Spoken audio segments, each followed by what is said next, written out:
Coucou tout le monde et bienvenue dans cette nouvelle vidéo, j'espère que vous allez bien. On se retrouve aujourd'hui pour une vidéo qui me tient particulièrement à cœur, c'est l'organisation de l'anniversaire de bébé. Donc vous avez dû voir que la vidéo va être assez longue, je vous invite à vous asseoir, prendre un café, un thé, ce que vous voulez, parce qu'avec tout ce que je vous ai partagé dans cette vidéo, il fallait au moins ce temps-là, je voulais vraiment vous partager tous les détails. Donc dans cette vidéo, vous aurez toutes mes recettes, vous aurez également ma décoration, donc comment faire une arche facilement, de ballon, vous aurez toutes les recettes bien sûr qui seront détaillées en barre d'infos pour ne pas trop encombrer cette vidéo. Vous aurez mes trucs et astuces pour ne pas vous rater et aussi quelques petits secrets. Donc si vous me suivez sur Instagram, vous avez déjà dû voir mon gâteau. Donc on va commencer la vidéo, mais avant ça je vous invite à vous abonner à ma chaîne si ce n'est pas encore fait et à me laisser un petit like. Du coup les filles, je vais enlever le flash, voilà, pour que vous puissiez mieux voir. Je vais utiliser exactement la même recette qu'il y a dans le Thermomix, qui est très bien pour mes sablés. La seule différence, c'est que je vais juste ajouter un petit peu de vanille liquide, ou alors vous pouvez ajouter un sachet de sucre vanillé. Donc voilà, et juste pour augmenter un petit peu les doses, je vais mettre 125 de beurre mou et 125 de sucre, mais c'est exactement la même recette. Allez, c'est parti. Installez-vous confortablement parce qu'on en a pour un petit moment, mais j'espère vraiment que cette vidéo pourra vous aider si vous avez un événement à réaliser. Donc, pour les sablés personnalisés, j'ai commencé par peser mes ingrédients, la farine, le beurre, le sucre, j'ai mis un œuf, un peu de vanille liquide, une pincée de sel et j'ai mélangé. Donc, voici ce que ça donne. Ensuite, je forme une boule, je mets dans du cellophane et au frigo 30 minutes. Les filles, j'avais pris de la pâte à sucre de chez Action, donc elle était à 1,15 €, c'est vraiment pas la meilleure, mais ici pour des petites empreintes de sablé personnalisé, ça ira très bien. Donc il faut savoir que la pâte à sucre, ça craint l'humidité et ça peut être lourd, donc ici pour des sablés personnalisés, ça va, mais si vous voulez recouvrir un gâteau de pâte à sucre, il faut privilégier plutôt une pâte à sucre professionnelle. Donc ici je vous montre une astuce pour travailler la pâte à sucre, il faut savoir que ça colle. Donc moi je prends une compresse stérile, donc vous savez avec des petits trous, je l'étale, je mets dedans de la maïzena. Vous pouvez aussi mettre du sucre, mais du sucre glace, mais étant donné que la pâte à sucre c'est déjà sucré, je trouve que ça sucre encore plus. Donc voilà, et je trouve que ça la sèche également. Donc vous pouvez mettre soit l'un soit l'autre. Celle de Action elle n'est pas très sucrée, je l'ai goûtée donc ça va, c'est un petit goût vanillé. Donc vous étalez et comme ça va vous éviter que ça colle à votre plan de travail. Ensuite, il faut malaxer la pâte à sucre pour la ramollir, pour faciliter le travail. Et une fois qu'elle est parfaitement souple, vous pouvez l'étaler à l'aide d'un rouleau de préférence en silicone. Et bien sûr, n'oubliez pas également de mettre soit du sucre glace, soit un petit peu de maïzena sur le rouleau pour éviter qu'il ne colle. Et dernière petite astuce, il faut travailler votre pâte à sucre d'un seul côté parce que le fait de ne pas retourner la pâte à sucre facilite son travail. Comme ça, vous gardez, vous conservez un côté parfait sans trace de sucre glace ou de maïzena. Ensuite, vous avez juste à faire vos empreintes. Alors moi j'avais choisi comme empreinte des petits nounours, des petites tétines, enfin des petits biberons plutôt, une empreinte pour écrire son nom, etc. Bon, c'est vrai que ça fait un petit peu naissance plus que anniversaire, mais bon, c'est mon bébé et je trouvais que ces empreintes-là, elles étaient trop mignonnes et en même temps je les ai, donc autant les utiliser. Donc je suis désolée pour ma voix, mais je suis encore malade. Donc ensuite je vais passer aux empreintes avec le prénom. Donc c'est simple, j'ai juste pris une barre et j'ai mis des petites lettres dedans. En fait c'est un kit qui est vendu et j'ai appuyé pour avoir son prénom comme ceci. Donc voici ce que ça donne pour toutes mes empreintes. Donc vous pouvez les faire en avance, ça craint rien. Même si elles sèchent, au contraire elles tiendront mieux. Bon, faut pas les faire trop en avance non plus. Ensuite, pendant ce temps-là, ma pâte a fini de prendre au frigo. Du coup, je l'ai sortie et je suis venue refaire exactement les mêmes empreintes avec les mêmes emporte-pièces. Pour cette recette de biscuits, vous pouvez les faire plusieurs jours à l'avance. Franchement, ça craint rien du tout. Vous les conservez dans une boîte hermétique. Il n'y a pas de souci pour vous dire j'en ai fait pour le Eid et j'en ai encore. Donc voilà, là je vais faire toutes les empreintes. Ensuite, je vais venir les piquer avec un petit cure-dent pour qu'elles ne gonflent pas trop à la cuisson puisqu'on a mis un petit peu de levure chimique. Autrement, vous n'êtes pas obligé de mettre de la levure chimique. Et une fois que tous mes gâteaux sont cuits, je vais venir les assembler avec de la colle alimentaire, mais vous pouvez très bien les assembler avec de l'eau, tout simplement. Donc voici ce que ça donne une fois assemblé. Et pour terminer, je viendrai les décorer avec un petit peu de colorant doré. Maintenant, j'ai fini d'assembler tous les biscuits avec les pâtes à sucre, place à la décoration. Donc je vais rester sur quelque chose d'assez simple, puisque c'est quand même quelque chose qui prend du temps. Je vais juste utiliser mon pinceau et de la poudre dorée pour que ce soit un peu plus dans mon thème. J'ai également fait quelques petites décorations en forme de fleurs avec un petit moule et je vais venir les coller sur les côtés des biscuits. C'est vrai qu'avant je faisais beaucoup ce genre de choses et puis j'ai perdu l'habitude. Du coup là ça m'a fait trop plaisir de m'y remettre. J'avais l'impression de préparer un mariage. Donc voici ce que ça donne au niveau des biscuits avec les petites décorations. Je sais pas vous mais je trouve que ça fait vraiment instagrammable. J'ai commandé ce moule sur Amazon, je vous mettrai le lien en barre d'infos. Il arrive avec des petits bâtonnets comme ceci et j'ai aussi commandé des colorants. Donc je vous mettrai tout en barre d'infos pour les intéresser. Donc pour cette recette, donc je les ai préparées à J2 mais vraiment le soir très tard. Donc il vous faudra un gâteau qui est déjà tout fait, vous pouvez le faire mais bon franchement flemme. Donc j'ai pris un 4 quarts, vous pouvez prendre gâteau, yaourt, tout ce que vous voulez. Du mascarpone, vous pouvez prendre de la pâte de spéculoos, de la pâte de Nutella, enfin ce que vous voulez. Vous allez voir qu'à la fin j'ai pas utilisé le spéculoos. Donc la première étape, j'ai fait fondre mon chocolat blanc au bain-marie pour venir le couler dans les empreintes Amini Magnum. Donc ça c'est vraiment une étape super importante. D'ailleurs moi j'ai un petit peu galéré parce que je vous avoue que c'était la première fois que je le faisais. Je le voyais un petit peu de partout et je voulais trop tester. Donc c'est pour ça que j'ai commandé ce moule. Mais il faut savoir qu'il faut mettre une bonne couche parce que sinon ça se fissure au démoulage. Ici je suis venue rentrer mes petits bâtonnets justement pour que le chocolat ne colle pas quand je veux les mettre après les avoir sortis du frigo. Et ensuite je les ai mis au frigo pour qu'ils figent. Pour une première fois, en attendant je suis venue préparer ma pâte, donc j'ai émietté mon 4 quarts, ensuite je vais y ajouter 2 cuillères de mascarpone et 2 cuillères de pâte à tartiner on va dire à la coco. Mais honnêtement c'était super sucré vraiment, avec le chocolat blanc c'est encore plus sucré. Moi je vous conseille vraiment de juste mettre du mascarpone pour cette recette-ci. Après vous allez voir que j'en ai fait une autre et elle était beaucoup moins sucrée malgré qu'il y avait du chocolat dedans également.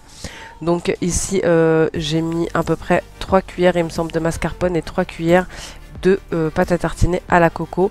Le but c'est de rassembler toute la pâte et que ça s'effrite pas en fait pour que ça puisse tenir correctement dans les empreintes. Donc j'ai ressorti entre temps mes empreintes du frigo et j'ai remis du chocolat blanc. Donc je l'ai même mis au doigt puisque sur le côté ça avait du mal à coller. Donc vraiment il faut vraiment combler tous les trous et même en mettre une bonne petite dose sur le côté pour que ça ne craque pas au démoulage. Ou alors vous avez une autre option, c'est de mettre directement la pâte dans les moules, la laisser figer au congélateur et ensuite venir tremper directement vos magnums congelés on va dire dans le chocolat blanc déjà chaud, comme ça au moins vous êtes sûr que voilà, vous avez vraiment une belle coque bien blanche, bien lisse. Donc ensuite je suis revenue mettre mes bâtons et par dessus j'ai viens couler le chocolat blanc qui me reste. Donc c'est pareil, la pâte il faut vraiment bien combler tous les trous, il faut pas qu'il reste de trous pour justement que vous ne galériez pas au démoulage. Donc moi vous allez voir que ça a un petit peu craqué mais ça va, c'était rien de méchant et franchement pour une première j'étais quand même satisfaite. Donc une fois qu'on a fini de combler le dessus avec le chocolat, on vient remettre au frigo. Donc pour la décoration j'ai décidé de faire quelque chose d'assez simple également. Au début je voulais mettre un 2 mais bon vu que j'avais déjà pas mal de 2 j'ai décidé de faire un S, donc comme la première lettre de son prénom, et j'ai mis un petit peu de poudre dorée par dessus. Ensuite je suis venue démouler mes magnums, donc vous voyez que c'est assez périlleux, c'était assez fin en fait au niveau des côtés, comme vous pouvez voir ça a craquelé un petit peu, mais ça va, c'était rien de méchant, je suis quand même satisfaite au final, c'est quand même lisse, c'est quand même joli. Ensuite je suis venue coller de la même manière que pour les biscuits personnalisés, des petits S avec de la colle alimentaire, mais vous pouvez très bien le faire avec de l'eau, ça marche très bien également. Et par dessus, pour faire une petite décoration, je suis venue faire des petits filets de chocolat blanc. Donc il y en a que j'avais coloré en rose, donc j'avais fait 2 couleurs. Moi, je me suis aidée d'une seringue à pâtisserie, mais vous pouvez très bien faire ça avec un sac congèle ou ce que vous avez, une poche à douille, peu importe. Et voici ce que ça donne pour le résultat final. On passe à une autre recette qui est tout aussi facile, donc j'ai utilisé les mêmes bases quasiment, c'est pour les pop-cakes. J'ai émietté donc mon 4 quarts, ensuite je suis venue y ajouter du mascarpone, j'y ai ajouté 2 bonnes cuillères même de Nutella, et ensuite j'ai mélangé pour obtenir une pâte qui se tient bien pour pouvoir justement former des boules.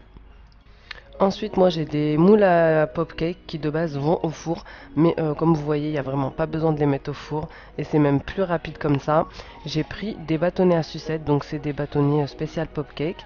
J'ai trempé dans mon chocolat blanc chaud et ensuite je suis venue piquer mes petites boules et ensuite il faut les laisser au frigo pendant soit une nuit de préférence, vous pouvez le faire la veille, soit plusieurs heures, jusqu'à ce que le chocolat est bien figé et que vous puissiez prendre votre sucette pour la rouler dans le chocolat blanc. Donc une fois sorti du frigo, je viens directement les rouler dans le chocolat blanc. Je tapote bien comme il faut pour enlever l'excédent pour ne pas que ce soit trop lourd. Et ensuite, je vais venir directement mettre les décorations avant que le chocolat ne fige. Donc vraiment c'est des recettes hyper faciles et vous pouvez faire vraiment le goût que vous voulez et la déco que vous voulez également. D'ailleurs ces sucettes là elles étaient super bonnes, j'ai préféré même les pop cakes que les magnum cakes. Donc ici je vais faire une déco assez simple, des petites perles blanches de sucre et des petites perles roses. Et voici ce que ça donne, on commence vraiment à voir le thème de l'anniversaire. Ensuite on va passer à une recette salée pour ceux qui ne sont pas trop sucrés. Et c'est la recette de la pâte magique. Donc c'est une recette que j'avais déjà fait l'année dernière pendant le ramadan sur ma chaîne. C'est une recette que vous pouvez utiliser en tant que sucré ou en tant que salé. Mais c'est une pâte qui va vous permettre d'avoir plusieurs choses en même temps. Vous l'avez déjà en détaillé, donc comme je vous ai dit, sur ma chaîne YouTube. Mais je vais vous la remettre en barre d'infos bien évidemment. Je vais commencer par mettre l'eau, la levure et un petit peu de sucre. Je vais venir faire chauffer ce mélange. Donc de l'eau tiède bien sûr. Si vous n'avez pas de Thermomix, pas de panique, il suffira juste de bien mélanger avec de l'eau tiède. Ensuite, je vais venir ajouter ma farine. Je vais venir ajouter une bonne pincée de sel. Vous pouvez bien aussi faire cette version en sucré. Je vais venir ajouter mon yaourt. Donc c'est pour ça que moi j'ai un petit peu diminué le sucre à la première étape parce qu'ici il est déjà sucré. Et je vais venir ajouter l'huile d'olive. Ensuite, je programme en mode pétrin pendant 5 minutes. Au bout des 5 minutes de pétrissage, voici ce qu'on obtient, une pâte bien souple. Si vous préférez ne pas mettre d'huile d'olive, vous pouvez aussi mettre du beurre. Donc c'est à ce moment-là qu'il faudra le mettre et remettre en mode pétrissage pendant 3 minutes. Je vous mettrai tout ça en barre d'infos, n'hésitez pas à aller voir. Maintenant, je vais venir débarrasser ma pâte dans un saladier huilé et on va la laisser pousser pendant environ 30 minutes dans un endroit chaud et sec. Du coup, je vais venir m'occuper de ma pâte. Donc, je l'ai laissé bien plus que 30 minutes. Il me semble peut-être 45 minutes. Donc, vous voyez, hein, elle a bien gonflé. Vraiment, elle monte jusqu'en haut. Mais ça, c'est super parce que voilà, quand c'est à lever au lait comme ça et tout, c'est vraiment que la pâte va être bien moelleuse. Donc là, je vais venir la dégazer. Et ensuite, je vais la séparer en différents pâtons sur un plan de travail fariné. Parce que, comme je vous ai dit, je vais faire plusieurs choses avec. Voilà. Vous voyez ?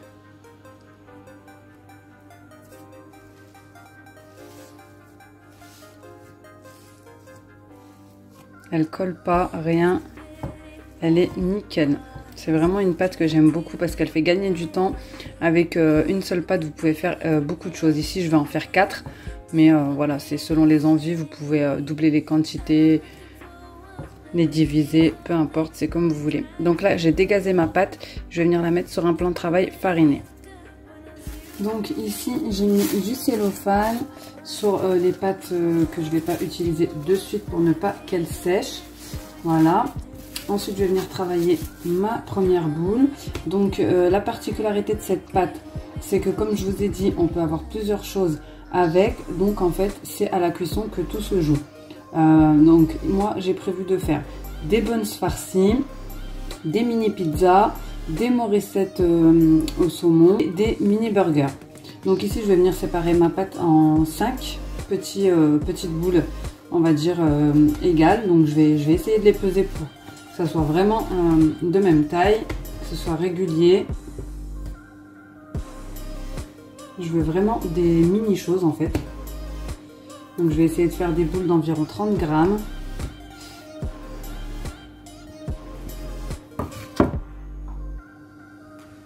Voilà, celle-ci elle fait 30. Ici 35. Voilà, donc j'ai réussi à obtenir 6 petites boules de même calibre. Donc ça fait environ 30 grammes. Je vais venir ici former en fait la forme que je voudrais au final. Donc ici je vais essayer de faire des sortes de bateaux, comme on va dire des petits pains au lait. Donc là je vais confectionner tous mes pâtons. Je vais faire les morissettes, je vais faire des petits buns comme ça. Je vais faire mes pizzas, je vais colorer un petit peu ma pâte à hamburger, je vous montrerai après, je vais les former. Et je vais faire mes buns que je vais farcir avant de les laisser poser. Et ensuite on passera à la cuisson. Donc je vous retrouve juste après avoir tout formé. Bon, pour la dernière pâte, ça va être des petits burgers. Du coup, je vais colorer une partie en noir pour essayer de faire voilà, des petits burgers un peu plus sympas, un peu plus jolis, comme ils servent dans les restaurants là. Les burgers à pas de prix juste parce qu'ils les ont colorés. Donc je vais vraiment mettre juste, on va dire, une petite pointe d'un cuir-dent, vraiment pas beaucoup. Bon, autant vous dire qu'ici a commencé ma première galère. Vraiment, c'était compliqué. Ça voulait pas s'étaler dans la pâte. J'avais l'impression que le colorant asséchait la pâte. Du coup, ce fut un gros fail. J'ai continué, mais vous allez voir sur le résultat final, c'est vraiment pas le résultat que j'ai escompté. Mais bon, c'est pas grave. On va dire que le cœur y était. Et j'ai pas voulu couper cette partie pour vous montrer que vraiment les galères ça arrive à tout le monde, même quand on a l'habitude de faire quelque chose. C'est le jour où on est en speed, le jour où on a besoin de ne pas se louper, qu'on se loupe. Mais dans le fond, c'est pas si grave. Du coup, là, je vais venir farcir mes buns avec juste de la sauce tomate et du thon. Je vais mettre un peu de sel, un peu de poivre et aussi du mix comme ça. Du fromage gruyère, mozzarella, etc. Concernant mon erreur pour les burgers que vous voyez là, je pense qu'il aurait été préférable de mettre du colorant en poudre. Je pense vraiment que c'est ça qui n'a pas fonctionné, c'est que moi c'était du colorant en gel. Enfin bref, pour le thon, pour cette recette, je vous conseille de prendre du thon naturel, pas du thon à l'huile, sinon ça va être trop salé. Donc ensuite, il y a juste à farcir les buns. Une fois que j'en ai fini avec mes buns, je vais venir faire mes petites mini pizzas. Et ensuite, je vais pouvoir passer aux cuissons. Pour les pizzas, je suis partie sur du hyper simple, des pizzas au fromage. Voilà, puisqu'on sait que les enfants, il y en a toujours un qui n'aime pas les oignons, qui n'aime pas les poivrons, qui n'aime pas les champignons. Donc là, j'ai pris une sauce tomate, donc un coulis de tomate que j'ai assaisonné avec des épices. Ensuite, je suis venue découper des petits de cheddar. Et par-dessus, je suis venue mettre du mix, donc 3 fromages avec voilà, gruyère, mozzarella. Et c'était très bien ainsi.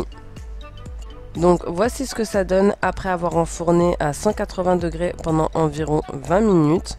Que ce soit pour les burgers, les buns, les pizzas et les morissettes. Et ensuite je suis venue garnir le tout. Donc de saumon et de boursin pour les morissettes.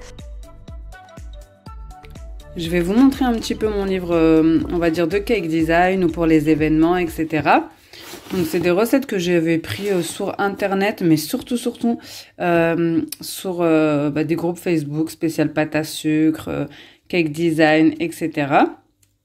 que j'ai imprimé et que j'ai gardé pour à chaque fois les ressortir. Donc voilà, vous avez un petit peu là tout ce qui est temps de conservation pour les crèmes, les pâtes, etc. Ensuite ici c'est pour la colle alimentaire. Ici vous avez un layer cake que j'avais fait. Ensuite, ici, vous avez tout ce qui est génoise. Je ne vais pas tout vous montrer parce que il y en a pas mal quand même. Ici, c'est tout ce qui est cake pour les cake design. Justement, moi, la plupart du temps, c'est celui que je fais, c'est le molly cake. Vous avez aussi le sponge cake ou le chiffon cake qui est très bien. Ici, vous avez tout ce qui est gâteau au chocolat, mug cake. Bref, vous avez tout ce qui est cake. Voilà, de toutes sortes. les génoises. Ici, vous avez ce qui est crème au beurre et les ganaches. Donc, crème au beurre, meringue italienne. Ici, ganache au chocolat blanc, ganache Kinder Bueno, etc. Enfin, plein de ganaches. Et donc, j'ai beaucoup hésité moi aussi pour le fourrage de ce gâteau-ci.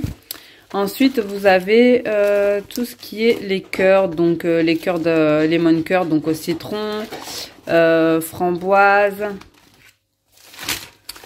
Ensuite, le glaçage royal. Ici, vous avez la recette de cupcake que j'utilise la plupart du temps. Donc voilà. Vous voyez, ici, il y a une petite recette que j'avais trouvée sur un catalogue. Enfin voilà, donc c'est de ça que je me sers pour faire mes événements. Ça, c'est le modèle que j'avais pris pour faire le premier anniversaire des jumeaux. Et il ressemblait exactement, pratiquement à ça. Moi, j'avais rajouté, il me semble, du rose parce que j'ai eu un garçon et une fille. J'essaierai de vous le retrouver et de vous le mettre en petite photo là sur l'écran. Bon, allez, c'est parti.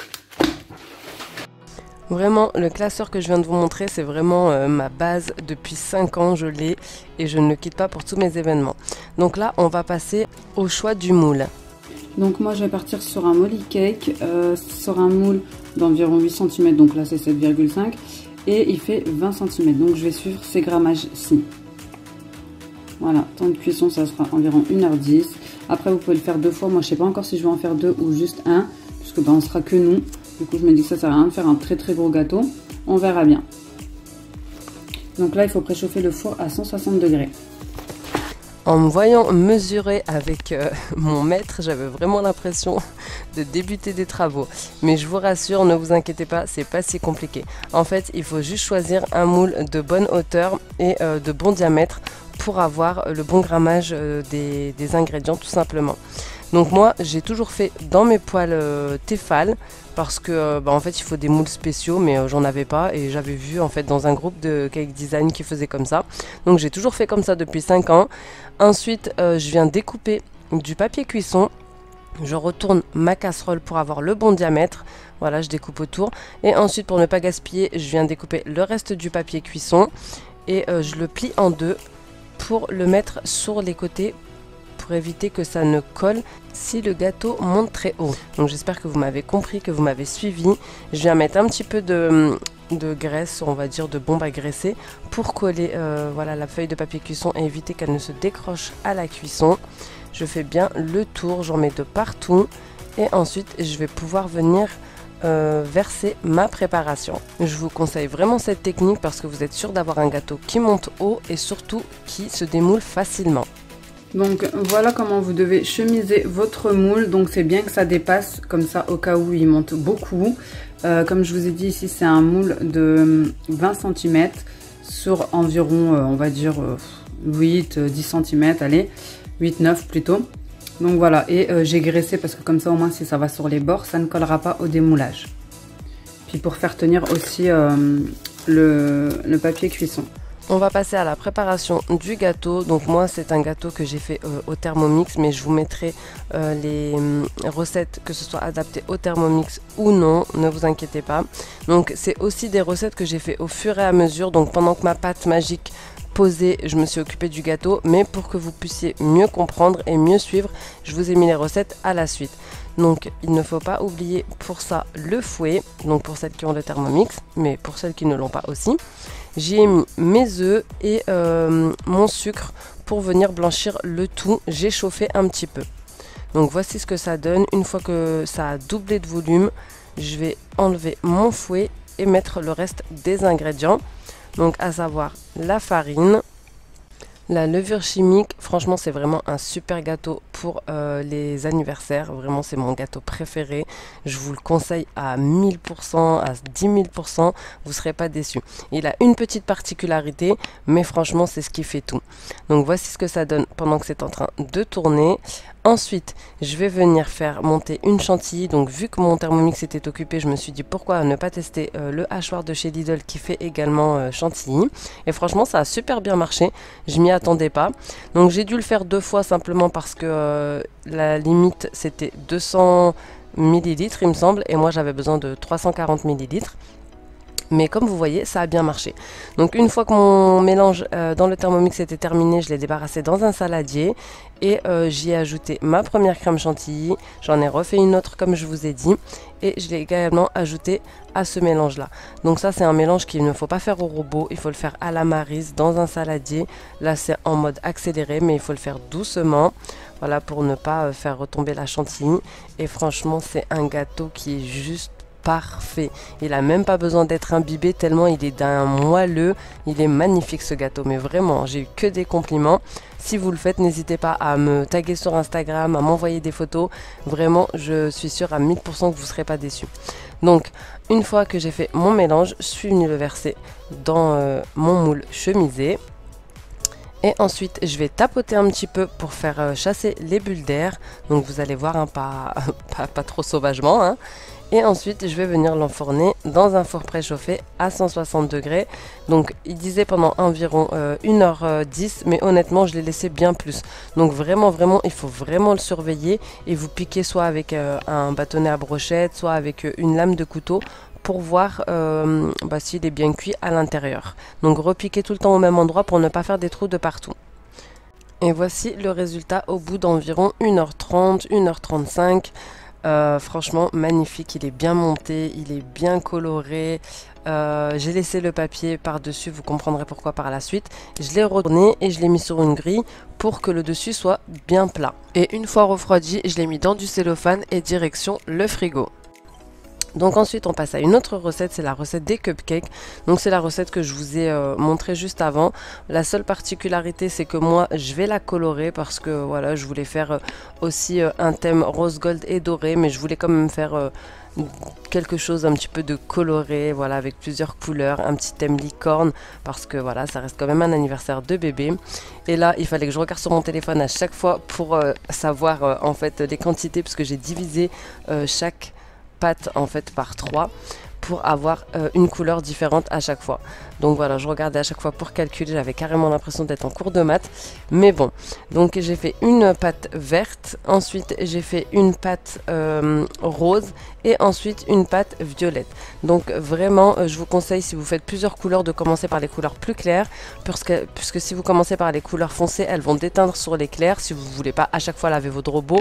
Je suis venue débarrasser mes pâtes ensuite dans des poches à douille. Voilà, je me suis servi d'un gobelet doseur pour le côté pratique. Donc pour mes petites caissettes, c'est des caissettes que j'avais pris chez AliExpress, comme vous aviez vu dans mon haul AliExpress. J'y ai mis des petites caissettes en papier dedans parce que sinon je me doutais que le démoulage allait être super compliqué. Je voulais pas tenter le diable, du coup j'ai préféré jouer le côté sécurité en mettant des petites caissettes en papier dedans. Et en même temps je me dis que ça peut être réutilisable à la limite. Donc voilà, j'ai fait un côté vert, violet, rose et un autre côté vert, rose, violet. Donc ensuite, une fois que j'ai fini de remplir toutes mes caissettes, je suis venue enfourner le tout à 180 degrés dans un four préchauffé pendant environ 20-25 minutes à surveiller. Donc voici ce que ça donne une fois cuit. Je vous montre un petit peu. Et je les laisse de côté jusqu'au lendemain. Ensuite, on passe à une autre recette qui sera encore une fois salée.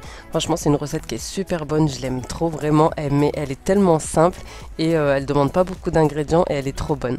Donc, c'est le croque cake. Donc c'est simple, je suis venue huiler un petit peu, graisser un petit peu mon moule. J'y ai mis du gruyère. Par-dessus, j'ai ajouté des morceaux de pain de mie, des tranches de pain de mie plutôt, avec de la vache qui rit dessus. Donc j'ai enlevé les bords. Par-dessus, je suis venue mettre des tranches de croque-monsieur. Ensuite, je suis venue mettre des tranches de blanc de poulet. Donc vous pouvez en mettre autant que vous voulez. Voilà, donc vous les disposez bien comme il faut. Et pour terminer, je suis venue rajouter encore une fois un mélange, on va dire, de fromage à croque-monsieur et de fromage à hamburger. Alors ici, j'ai mélangé une petite briquette de 20 centilitres de crème fraîche avec 2 œufs, sel, poivre, piment doux. Vous pouvez mettre du paprika et un petit peu d'épices à salade. J'ai mis un tout petit peu d'harissa sur quelques-uns pour donner un petit peu de goût. Mais ça, c'est vraiment facultatif et j'en ai mis juste un tout petit peu pour que ça pique pas aux enfants. Donc franchement, c'était super bon et on n'a pas du tout senti l'harissa. Ensuite, je verse ma préparation, donc un petit peu de partout sur mon croque-monsieur géant. Et par-dessus, je vais venir ajouter encore une fois mon mix de fromage et je vais enfourner pendant environ 30 minutes à 180 degrés. Et voici ce que ça donne au final, vraiment une recette économique et très bonne. Donc pendant que mon gâteau était en train de refroidir, on va dire un peu plus au frigo, c'est important pour pouvoir le découper, pour ne pas qu'il s'effrite, de ne pas le découper chaud. Je suis venue m'attaquer à la décoration du salon. Je suis venue un petit peu, on va dire, customiser les petites bouteilles que j'avais utilisées pour le Eid. Vu qu'on ne les avait pas utilisées, je me suis dit que ce serait le bon moment pour les utiliser. Et j'y ai mis des petits autocollants pour anniversaire, pour camoufler un petit peu le Eid Mabrouk. Ensuite, je suis venue m'attaquer au ballon. Alors, j'ai découvert cette gonfleuse de ballon qui m'a sauvé la vie. De base, j'avais commencé avec le souffleur de chez Action, mais ça ne marchait pas du tout. Du coup, j'ai commandé cette gonfleuse de ballon. Je vous la mettrai en barre d'infos également pour celles qui sont intéressées. Et vraiment, ça sauve la vie. C'est hyper rapide, hyper pratique. En plus, il y a deux côtés. Il me semble qu'elle coûtait, je sais plus, une vingtaine, 24 euros, un truc comme ça. Bref, je vous la mettrai en barre d'infos, mais en tout cas, c'est hyper méga pratique. Donc, j'ai gonflé tous mes ballons à l'hélium et mes autres ballons également. Donc, moi, pour gonfler les ballons et pour les nouer, surtout pour les nouer, je vois tout le monde en fait qui se casse les doigts, mais moi, franchement, j'ai une technique qui me permet vraiment, comme vous voyez ici, je retourne le ballon, je glisse entre mes deux doigts le bout à nouer et après, j'ai juste à tirer mes deux doigts et ça se noue tout seul. Donc, franchement, une technique hyper pratique et vraiment, ça casse pas les doigts. Donc voilà, j'ai gonflé je ne sais combien de ballons pour pouvoir faire une arche de ballons. Et blanc, des ballons pailletés rose gold, des ballons pailletés dorés. Enfin voilà. Et ensuite, je suis venue grâce à une petite ficelle pareil, franchement, qui sauve la vie pour faire les arches de ballons. Bon, c'est pas obligatoire, hein, mais franchement, sans ça, c'est vraiment une galère. Je vais vous la montrer juste après. Donc là, j'ai utilisé ces petits embouts pour assembler des ballons. Donc ça aussi, c'est hyper pratique. Voilà, pour pouvoir former le 2 pour les 2 ans. Où c'était écrit le 2 de 2 ans. Donc je suis venue assembler 4 ballons pour commencer. Par-dessus, j'ai assemblé 4 ballons de différentes couleurs. Et ensuite, je suis venue ajouter le 2 en le collant avec des petites pastilles exprès pour les ballons en fait qui étaient fournies avec. Donc voici un petit peu ce que ça donne. Franchement, je trouvais que c'était trop mignon. On commençait vraiment à être dans l'ambiance. Donc le petit fil dont je vous parlais, c'est celui-ci. Voilà, qui permet de faire une arche de ballon sans difficulté. Vous allez voir, il y a juste à mettre le ballon dans le plus gros trou et à le tirer vers le bout pour le bloquer. C'est hyper simple et bah voilà, on suit la ligne et ça forme une arche. Une fois que mon arche est formée, je viens combler les trous, voilà, voir s'il manque pas des ballons par-ci par-là, si certaines couleurs sont plus présentes d'un côté que de l'autre, voilà, pour essayer de faire quelque chose d'harmonieux.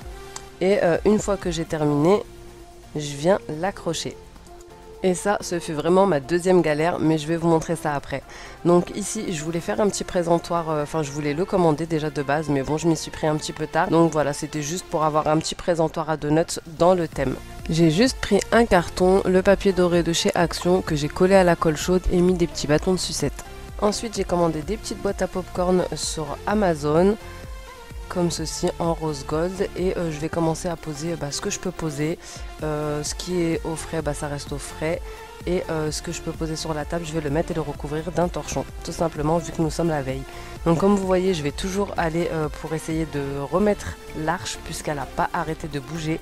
J'avais mis du double face, j'avais mis le scotch spécial pour l'arche, mais ça ne tenait pas, surtout que j'étais toute seule, donc c'était hyper lourd.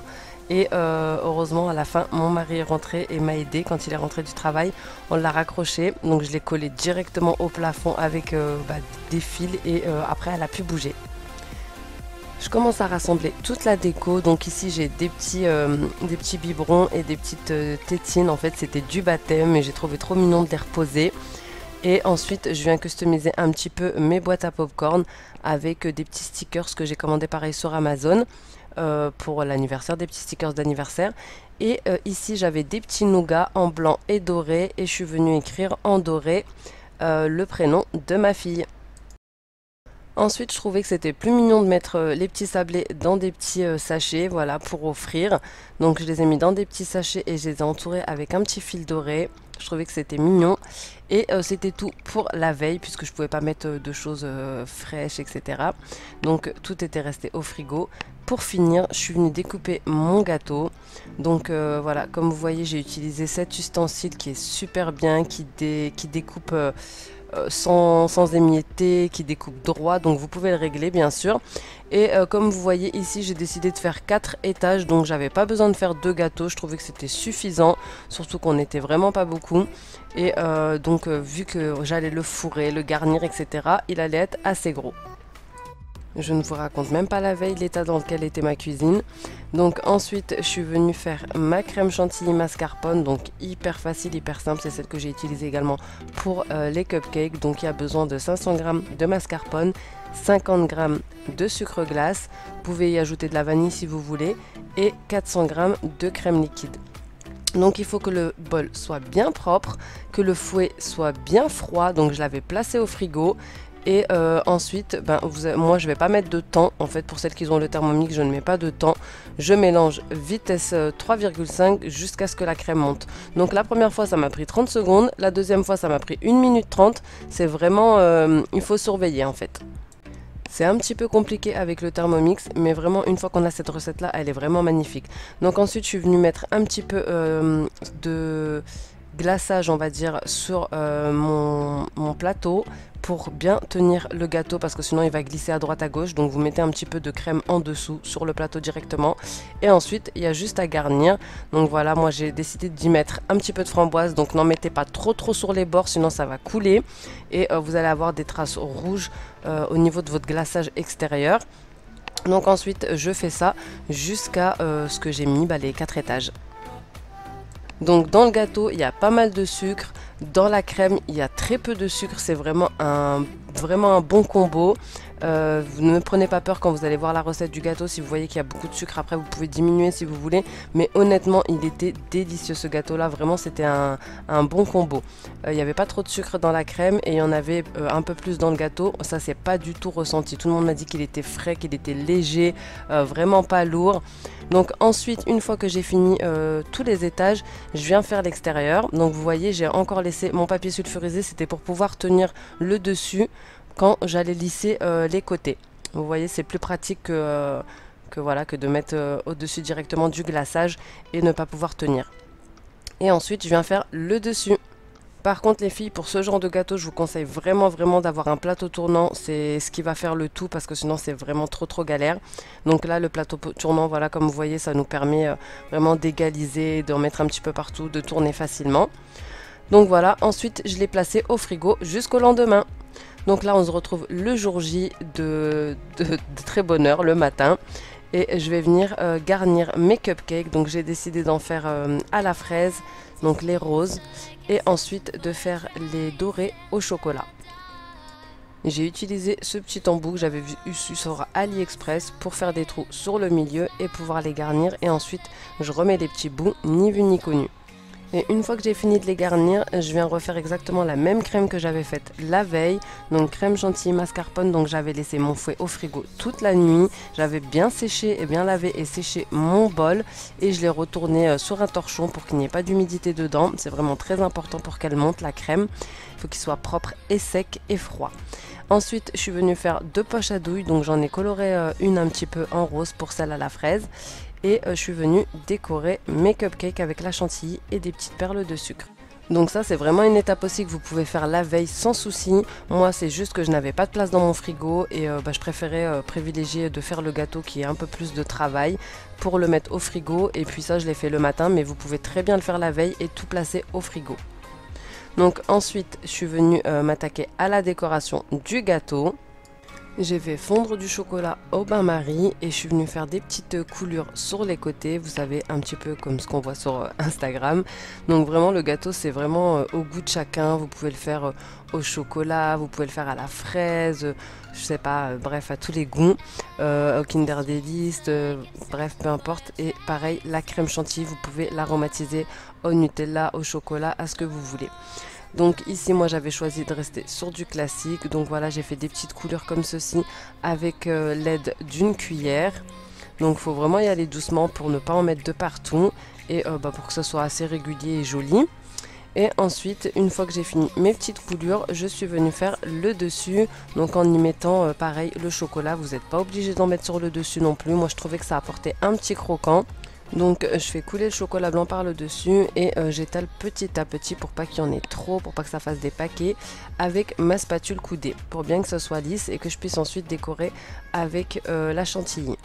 Donc là j'ai pas eu besoin de refaire une chantilly puisqu'il m'en restait pas mal de la crème des cupcakes, donc j'avais prévu le coup bien évidemment. Et je suis venue faire des petites roses sur le dessus de mon gâteau en blanc et en rose. J'ai ajouté des petites perles de sucre, des framboises, donc ici elles étaient surgelées. Faites bien attention si vous mettez des framboises surgelées de bien vérifier à absorber voilà, l'eau qui va couler sur les côtés. Donc moi je vérifiais à chaque fois un petit peu dans le frigo avec un sopalin s'il n'y avait pas d'eau qui dégoulinait sur les côtés pour pas que ce soit rose. Et pour terminer, je suis venue mettre un petit peu de poudre dorée sur le haut des framboises pour que voilà, ça soit un petit peu plus dans le thème. Mais franchement, ne vous inquiétez pas, les framboises, elles n'ont pas du tout coulé. J'en ai juste une qui a coulé un petit peu, mais vraiment rien de méchant. Donc après, vous pouvez aussi les mettre au moment de servir, vous me direz. Les laisser décongeler et les mettre au moment de servir ou mettre plutôt des framboises fraîches sur le dessus. À l'intérieur, en tout cas, ça gêne en rien. Vous me direz ce que vous en pensez, mais je suis plutôt fière de moi après avoir arrêté ce genre de pâtisserie depuis, on va dire, 3 ans. Je suis plutôt contente. Ensuite, je suis bien évidemment allée faire le ménage. Je suis allée me préparer et là, on se retrouve au moment où les invités allaient presque arriver. Donc, je suis venue finir de dresser la table. Franchement, je vais pas vous mentir, j'étais super soulagée d'avoir fini parce que c'était quand même du stress.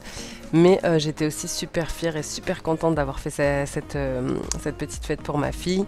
Donc c'est quand même pas mal de boulot, mais c'est quand même de bons souvenirs. Et quand on s'organise correctement, on fait un petit peu chaque jour, franchement, c'est pas si difficile que ça. Et encore une fois, je suis vraiment désolée pour la longueur de cette vidéo, mais je voulais vraiment vous partager de A à Z toutes les astuces et tous les conseils pour pouvoir réussir un anniversaire de A à Z et aussi vous partager quelques petits moments de l'anniversaire avec bébé. Et je vous montre enfin le résultat.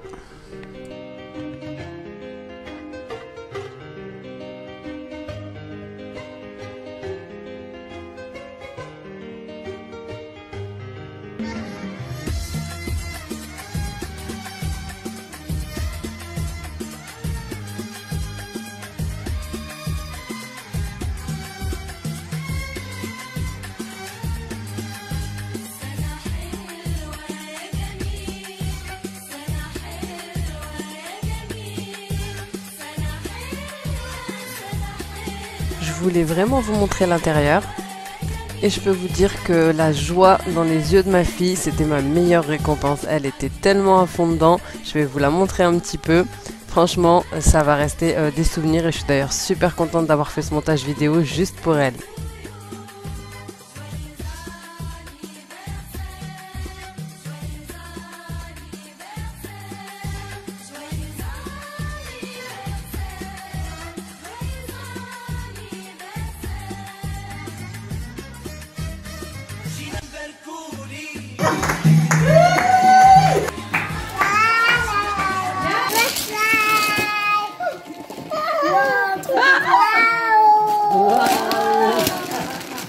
شكون هادي؟ زعما ميكي. J'espère sincèrement que cette vidéo pourra vous aider et qu'elle vous aura plu. N'hésitez pas à la liker et n'oubliez pas de vous abonner. Et en attendant une prochaine vidéo, je vous fais des gros bisous. Ciao!